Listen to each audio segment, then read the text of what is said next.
모두는 이 땅을 살면서 다 한계를 가지고 있습니다.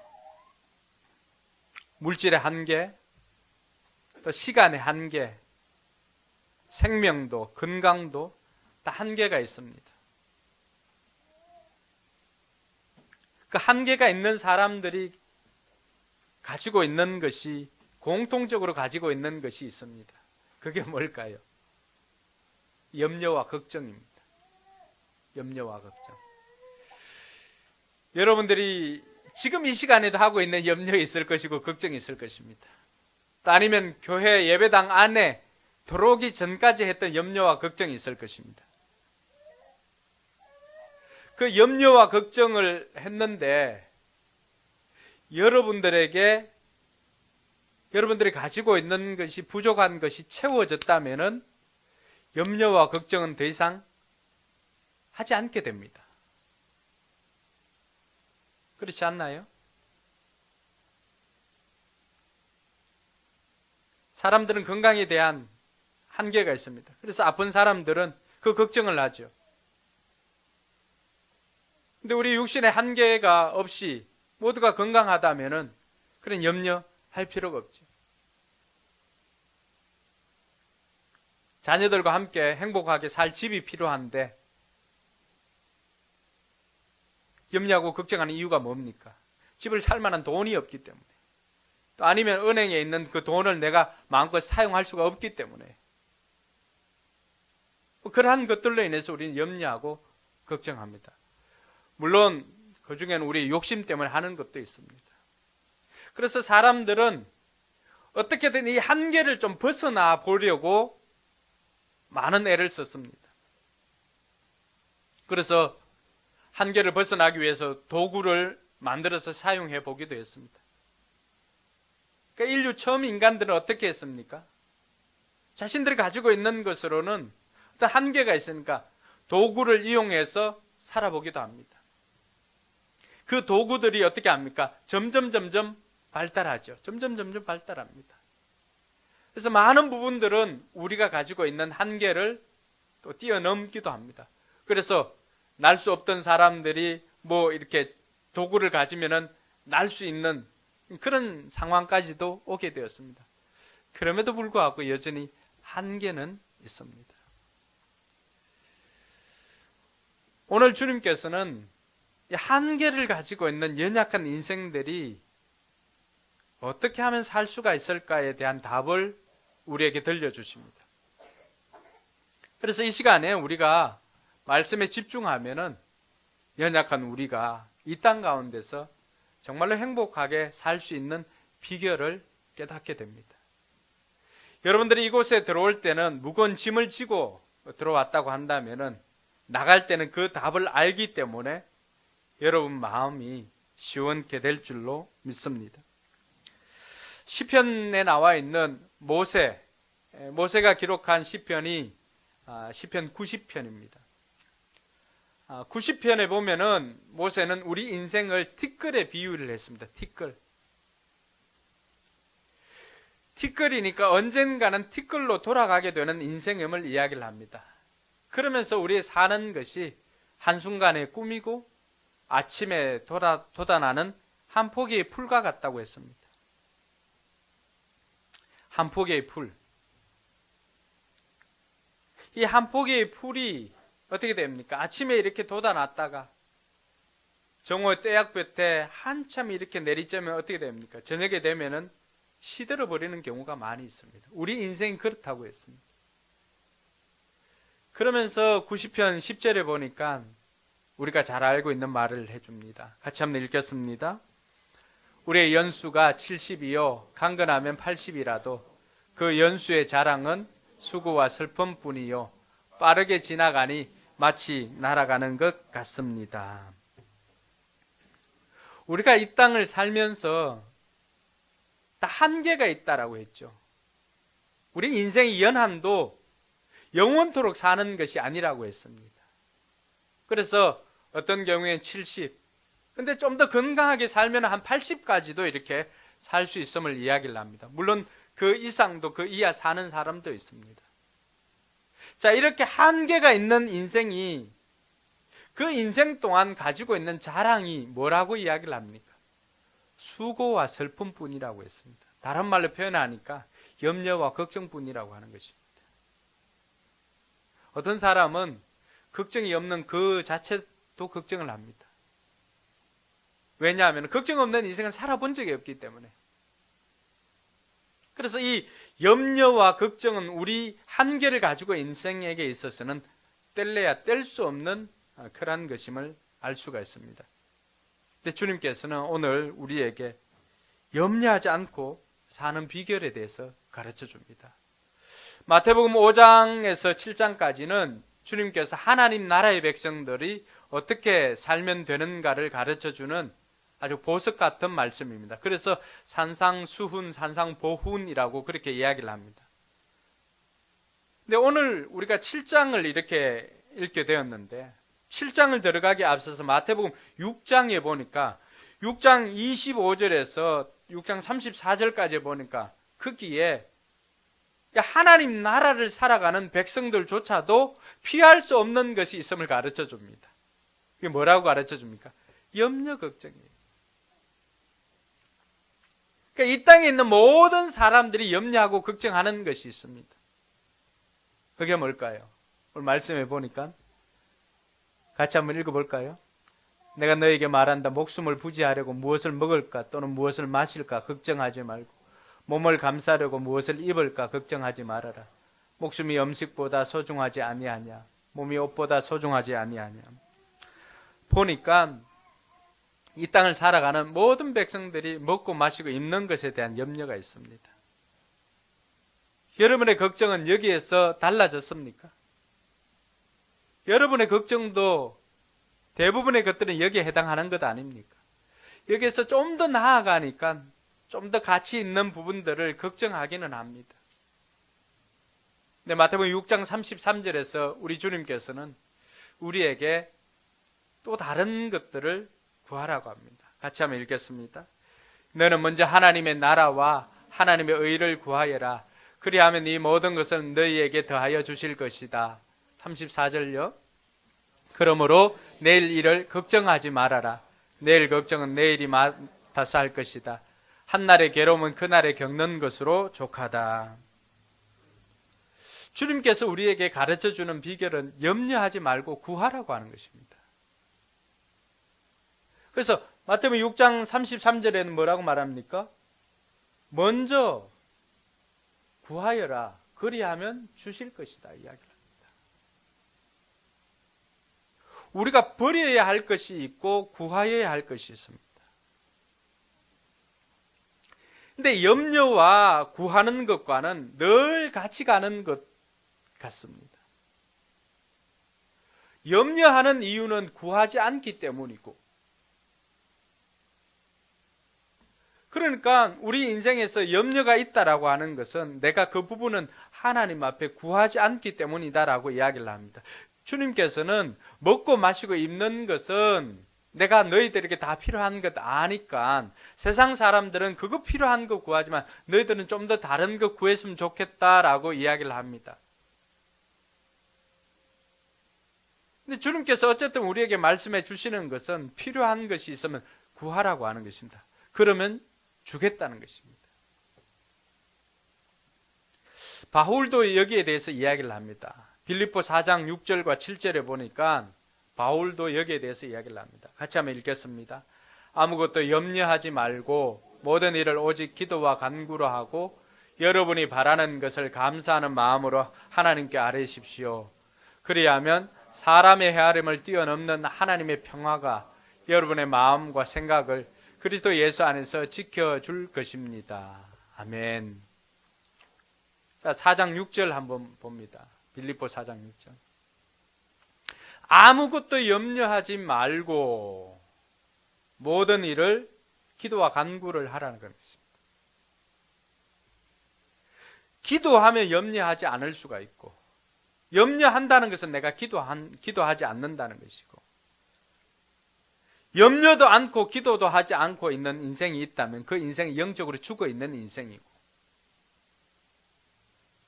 주님께서는 오늘 저와 여러분들이 염려하지 않기 위해서는 구하라고 했습니다.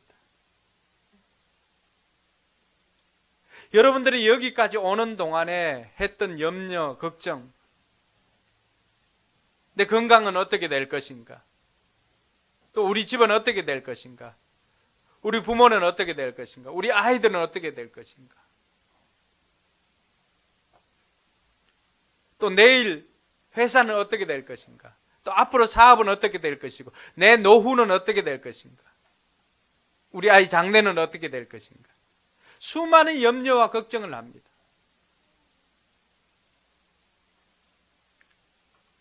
근데 오늘 성경이 우리에게 가르쳐 주고 있는 것은 아무것도 염려하지 말라라고 합니다. 염려하지 말라라고.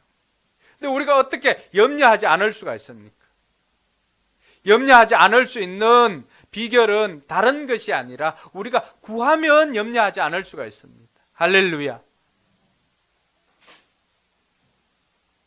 그래서 오늘 우리가 읽었던 본문 7장, 마태복음 7장 7절 말씀에서 그 이야기를, 같은 이야기를 3번씩이나 반복하고 있습니다. 같이 한번 읽겠습니다. 구하여라, 그리하면 하나님께서 너에게 주실 것이다. 찾아라, 그리하면 너희가 찾을 것이다. 문을 두드리라, 그리하면 하나님께서 너희에게 열어주실 것이다. 그럼 이 구하고 찾고 두드리라 라고 하는 단어 자체는 다르지요? 그런데 그 의미는 다 한 가지입니다. 뭐 하라고 하는 거예요? 기도하라고 하는 거예요. 기도하라고 하는 거예요. 연약한 인생이 사는 비결은 다른 것에 있지 않고 기도하라고 하는 것입니다. 그것을 강조해서 이야기하다 보니까 3번씩이나 강조해서 이야기를 합니다. 구하라, 찾아라, 두드리라. 같은 뜻의 다른 표현입니다. 그만큼 이 부분을 우리 주님께서는 연약한 인생들, 너희들이 살아갈 비결이 다른 것에 있지 않고 기도에 달려있음을 우리에게 말해주고 있는 것입니다. 주님께서 함께 있을 때는 주님이 다 책임져 주었잖아, 그죠? 문제가 있었을 때도 주님께서 직접 나서서 제자들이 요구하면 주님께서 거친 파도도 잠잠케 하고 죽은 자도 살리고 하는 일도 있었습니다. 근데 주님이 떠나가시면 어떻게 할까요? 여러분들이 여러분의 자녀를 위해서 해줄 수 있는 것이 여러분들이 있을 때는 해줄 수 있습니다. 그런데 여러분이 계시지 않는다면 그 자녀들은 어떻게 살아가겠습니까? 예전에 함께 사역했던 그 동기 목사님 시각장애인이 되었습니다. 지금은 거의 앞이 보이질 않는데 이 목사님이 지금도 하는 것이 있습니다. 해마다 후천적인 장애인이었기 때문에 해마다 그런 장애우들을 위해서 자전거로 전국 일주를 합니다. 그럼 가는 곳곳마다 쉬는 곳 가서 집회도 하고 또 모금도 하고 그렇게 해서 장애우들을 돕고 있습니다. 미국 횡단도 하시고요. 근데 이분이 왜 이렇게 했는가? 처음 그 일을 시작할 때 자전거, 집에서 타는 자전거를 연습했습니다. 이분이 그렇게 뭐 운동을 좋아하는 사람이 아니었습니다. 자신이 보다가 보지 못하는 상황이 되니까 그것이 얼마나 힘들다는 것을 알게 되었습니다. 그러고는 그때 목사님이 100몇만 원짜리 자전거인가 이렇게 사주었어요. 그걸 타고 늘 이제 연습도 하고 타고 갔는데 처음에 나섰을 때는 막 앞에 뒤쪽에 이제 성합 잔대가 따르고 근데 앞이 보이질 않습니다. 앞에서 와도 피해가지 않으면은 방법이 없습니다. 여러 가지 생명을 잃을 위험도 많이 겪었습니다. 근데 처음에 출발했을 때 김천까지 갔는가 거기서 이렇게 할 때 한 장애우 어머님이 목사님 손을 잡고 해준 말이 있습니다. 저는 하나님 앞에 기도하는 것이 있습니다. 우리 아이 낳기를 위해서 기도하는 것이 아니라 이 아이보다도 하루 더 살기를 기도합니다. 자기가 없으면 이 아이를 돌봐줄 사람이 없기 때문에 자기는 아이의 낳기보다는 자기가 이 아이보다 하루 더 살아서 이 아이를 보살펴 주려고 하루 더 살기를 소망한다고 했습니다.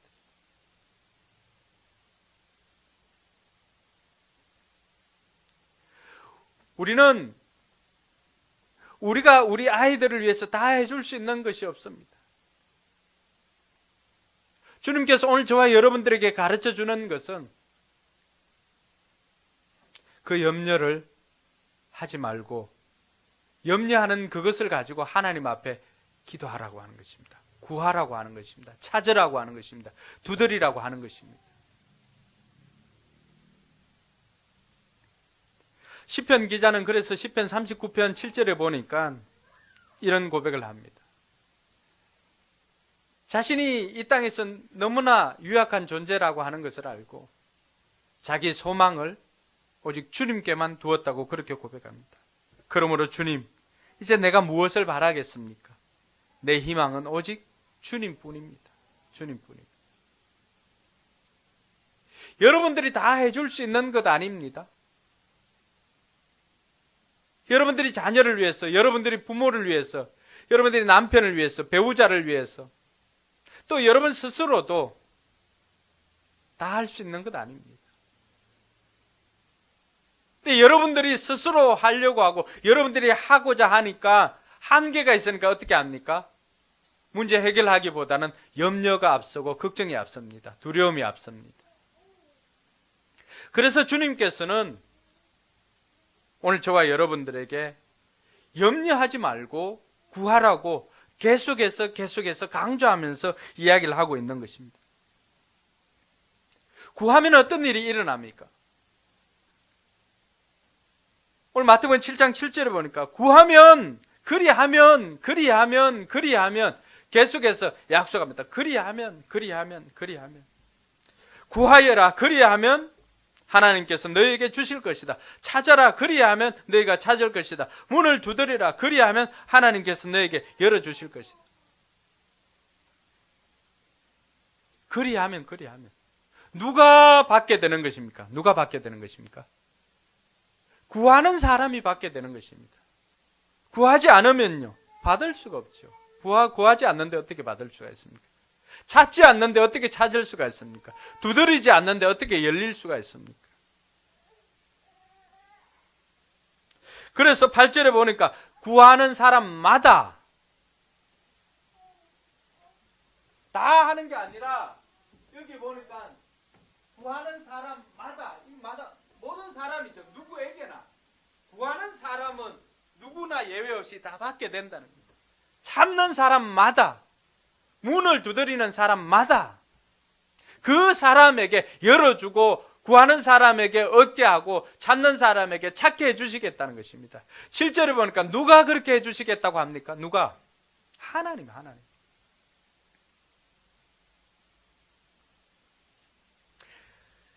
구하는 것도 얻는 것도 열리는 것도 내게 달린 내가 잘나서 내가 자격이 있어서 얻게 되고 하는 것이 아니라고 하는 것입니다. 하나님께서 우리에게 우리가 구하면 하나님께서 들어주시겠다고 하는 것입니다. 우리가 구하면 자격이 없지만 그래서 하나님께서 우리가 이렇게 기도하면 얻을 수 있는 근거가 무엇인가 라고 했을 때 그것이 아버지의 사랑입니다. 구하는 사람보다도 주고자 하는 아버지의 마음이 더 크기 때문에 우리는 응답을 받고 구하는 것을 얻게 됩니다.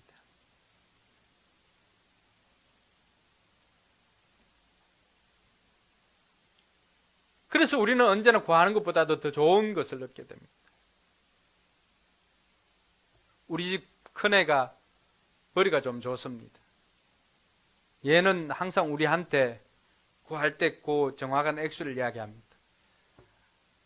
전에 대전에 있을 때도 아빠 차비해야 되니까 차비 2만 원만 주세요 이렇게 합니다. 여러분 그러면 얼마 줘요?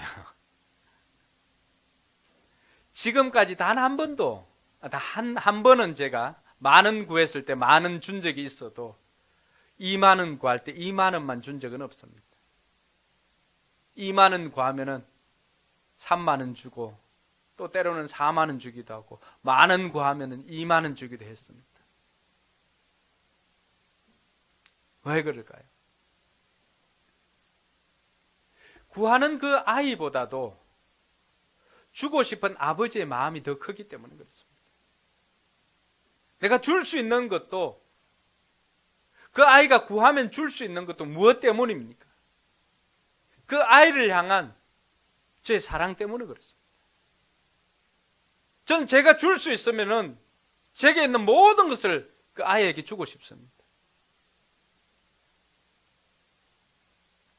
육신의 부모가 이렇다면은 우리 하나님 아버지는 오죽 하시겠느냐라고 하는 것이 주님께서 우리에게 반문하시는 것입니다.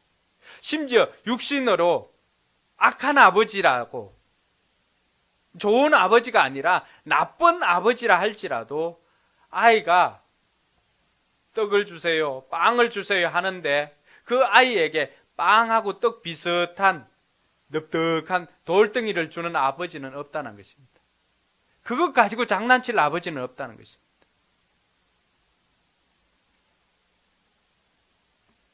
심지어 조폭 아버지도 그 아이만큼은 어떻게 자라기를 바랄까요?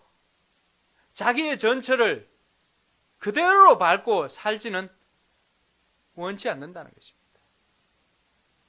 그러니까 우리가 흔히 우스갯소리는 뭐라고 합니까? 이 옆으로 가는 개도 자기 아이 개 보고 뭐라고 합니까? 그렇죠, 똑바로 걸으라고. 그게 부모의 심정이에요. 나는 비록 이렇게 옆으로 가고 있지만 너희만큼은 좀 앞으로 제대로 갔으면 하는 게 부모 마음 아니에요?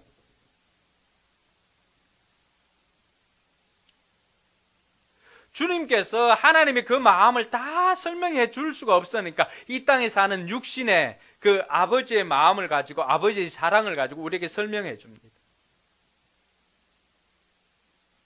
아무리 나쁜 아버지라 할지라도 자식만큼은 좋은 거 먹고, 자식만큼은 좋은 거 입고, 자식만큼은 좋은 것 하고 살기를 바라는 것이 육신의 아버지의 마음이라고 한다면,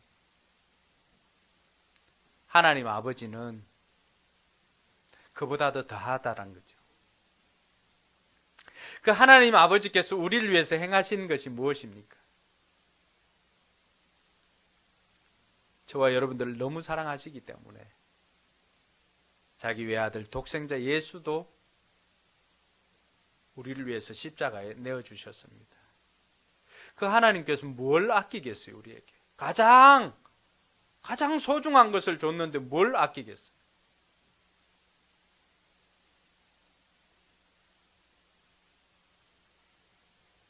그래서 오늘 11절 말씀에 보니까 구하는 사람에게 뭘 준다고요? 좋은 것을 주지 않겠느냐. 병행되어서 나온 본문 누가복음 11장에 보니까 같은 본문이 나와 있는데 거기에는 구하는 자에게 성령을 주지 않겠느냐 이렇게 말합니다.